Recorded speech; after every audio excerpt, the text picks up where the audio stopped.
വൻപുലിമേലെ വന്നെഴുന്നെള്ളും മാമലയിൽ മകരവിളക്കിൻ മഞ്ജുളനാളം മിഴിതെളിയാനായി കാണും ഞാൻ.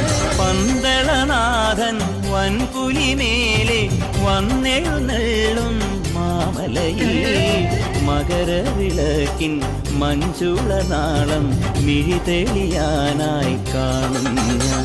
ഓ ദയാമയ പരാൽ പര ശരണജപങ്ങളോടെ നീക്കമേ. ഓ ദയാമയ പരാൽ പര ശരണജപങ്ങളോടെ നീക്കമേ. ഒരു നെയ്ത്തിരിക്കു പകരം എരിഞ്ഞു നരജന്മമെന്നു ഗുരുവും. പമ്പാ ഗണപതി പാരിന്റെ അധിപതി കൊമ്പാർന്നുണരണമൻപിൽ തന്റെ തുമ്പിക്കെ ചേർക്കണം നെഞ്ചിൽ. വിഘ്നങ്ങൾ വിധി പോലെ തീർക്കണം മുമ്പിൽ.